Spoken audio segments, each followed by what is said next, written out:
এগুলো হচ্ছে রাস্তার ধার থেকে খুঁড়ে আনা কচুরমুখী, একদম লোকাল কচুরমুখী। দেখো আজকে আবারও কচুরমুখী সেদ্ধ করে নিয়েছি, অনেকগুলো ছিল ওখানে, আরও আছে, এতটুকু আরও আছে কচুরমুখী। তো আজকে হচ্ছে মাছ আনতে গেছে ওর বাবা, মাছ আনবে, আজকে হচ্ছে কচুরমুখী দিয়ে আর কি রান্না করব মাছ। এখন এই যে আমরা মায়ের বেটি এখানে বসে পড়েছি কচুরমুখীটা ছোলার জন্য।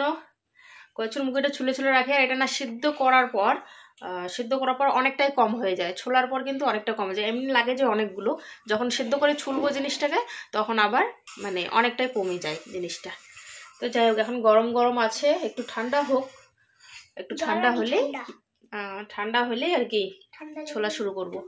ঠান্ডা জল আনবি? ঠান্ডা জল আনলে একটু এইটার উপরে ঢেলে দে। এগুলো এগুলো তোর বাবা আনছে, শুকিয়ে গেছে বলে আমরা, তার জন্য আজকে আনছে আঙ্গুর আর কমলা লেবু, শুকিয়ে গেছি বলে। থোকা যায় ওই ঘরে। এই যে এটা হচ্ছে মাছের মাথা, ধনিয়া। মাছের মাথাটা হচ্ছে না, মাছের মাথাটা হচ্ছে ওই যে কচুরমুখী দিয়ে রান্না করতে হবে। কচুরমুখী দিয়ে মাছের মাথাটা কিন্তু বড় হয়েছে, অনেকটা বড়।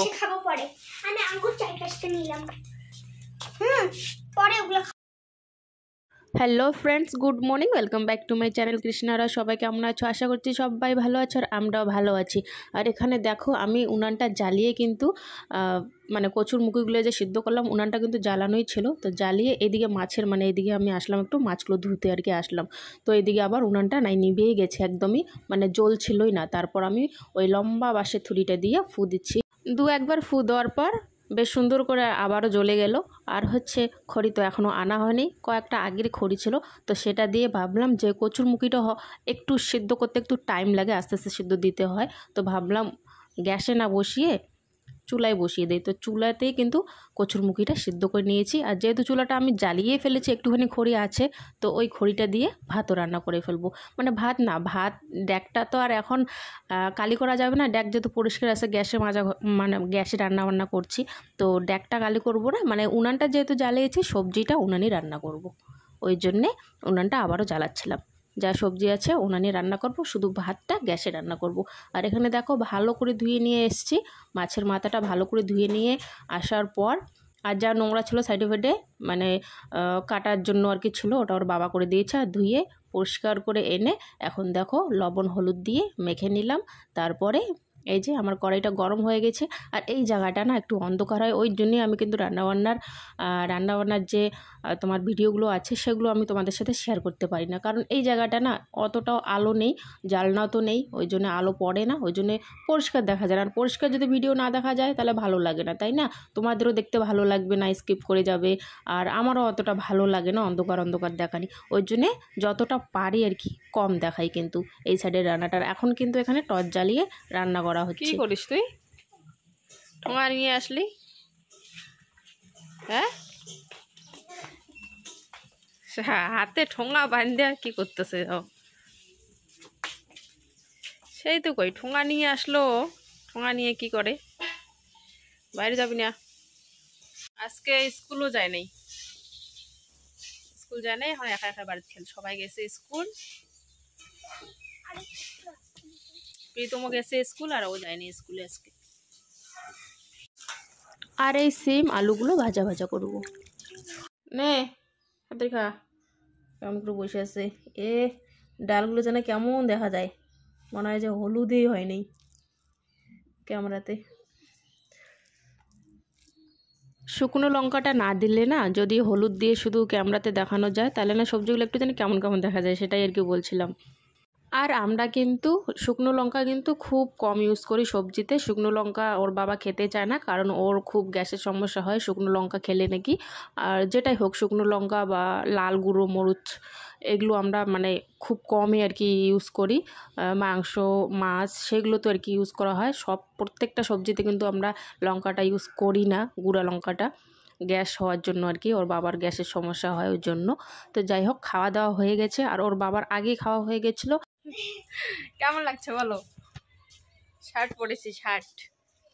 আর কেন পরেছি একটু পরে জানতে পারবে তোমরা। কেন পরেছি, তাই না?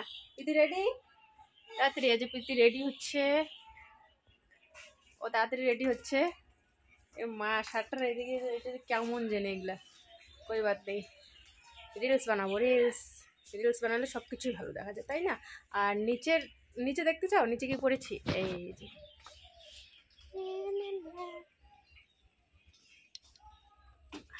নিচে হচ্ছে নাইটি, মানে নাইটির উপরে, নাইটি সোয়েটারের উপরে পরেছি আমি এই শার্টটা, নাইটির উপরে। কারণ এইভাবে তো মানে নিচটা তো আর দেখানো হবে না, শুধু উপরটাই দেখানো হবে, তাই ভাবলাম যে নিচটা আবার কেন চেঞ্জ করতে যাই, তাই আর নিচটা চেঞ্জ করলাম না, শুধু শার্টটাই পরে নিয়েছি। মানে এটা হচ্ছে শর্টকাট বুদ্ধি রিলস বানানোর জন্য।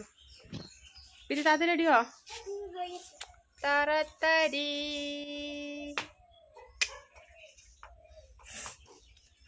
প্রীতম ইসে কর, তুই যে খাইলি না ভাতগুলো, যে হাসতে দেয় আর না, ওইখানে এরকম করে রাখবি না, ফেলা। রেডি?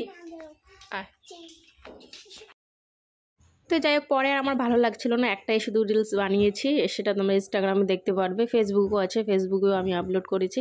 মানে একটাই করেছি, ভালো লাগছিল না, তারপর আর করলাম না। কেমন হয়েছে সেটাও জানিও। শার্ট পরেছি আর কি, শার্টের যে উপরেরগুলো ছিল না সেটা আমার ভালো লাগছিল না, ওই জন্য পরে আর আমি বানাইনি, আর রিলস বন্ধ করে দিয়েছি। তারপর হচ্ছে জামাটা খুলে ফেলে তা প্রীতম গেল প্রাইভেটে, আর হচ্ছে প্রীতি গেল খেলতে। তো এরা দুজন গেছে ওদের কাজে, আর আমি আমার এখন কাজটা করে নিচ্ছি। উঠানে অনেক পাতা পড়ে আছে, এক সাইডে, এই সাইডটা বেশি পাতা পড়ে থাকে, মাঝখানটা ফাঁকা থাকে, ওই সাইডটা মানে যাওয়ার রাস্তার ধারে, ওখানে আবার আরও বেশি পাতা পড়ে থাকে। তো যাই হোক, তো পাতাগুলো যেহেতু অনেক পড়ে আছে, কীরকম লাগছে। আর আজকে আমি ইউটিউবে লাইভ আসবো, সেই জন্য একটু তাড়াতাড়ি করে মানে কাজগুলো, বিকেলে কাজগুলো সেরে নিচ্ছি। ওদেরকেও টাইম মতো প্রীতমকে পাঠিয়ে দিলাম, আর প্রীতি একটু খেলতে গেছে, টাইম মতো এসে পড়বে ম্যাম আসলেই। তো এদেরকে বসিয়ে টসিয়ে আমি লাইভ করবো আজকে ইউটিউবে, আর তোমরা ইউটিউবে দেখতে পারবে আমি লাইভে এসেছি। আর একজন বা কই? ও তুই কি বাথরুমে গেছিস? আসো আসো আসো আসো আসো, খাবার দেই। আর একজন কই বান্ধবী? আর একজন বান্ধবী তো দেখি না। আর একজন যে দুইটা আসছে, আরও একটা আছে। ঠান্ডাতে আমি একেবারে এসে হয়ে গেছি, মানে কাঁপতেছি আর কি ঠান্ডায়। দেখি আর একটা হাঁস কই?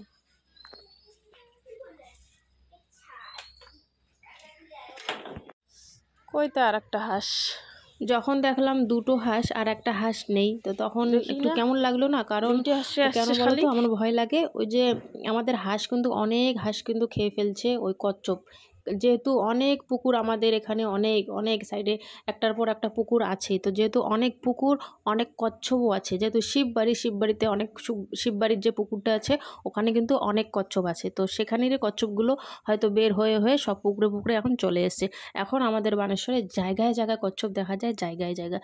তো ওই কচ্ছপের ভয়ে আমরা দুজনে খুঁজতে চলে আসলাম, ওর বাবাও এখানে দেখতে চলে আসলো একটু, আমিও। কারণ এখানে তো এক লাইনে অনেক কয়টা 3-4টে পুকুর আছে, তো পুকুরেই থাকে এরা, তো পুকুরে আবার কচ্ছপ খেয়ে ফেললো না, তো সেটাই আর কি দেখার জন্য আমরা দুজনও চলে আসলাম। কারণ অনেক কচ্ছপ আমাদের এরকম করে খেয়ে ফেলেছে আর কি, হাঁস খেয়ে ফেলেছে। হাঁস খোঁজাখুঁজি করা হচ্ছে, বাইরে সাইডে সব জায়গায় খোঁজাখুঁজি করা হচ্ছে, হাঁস নেই হাঁস নেই।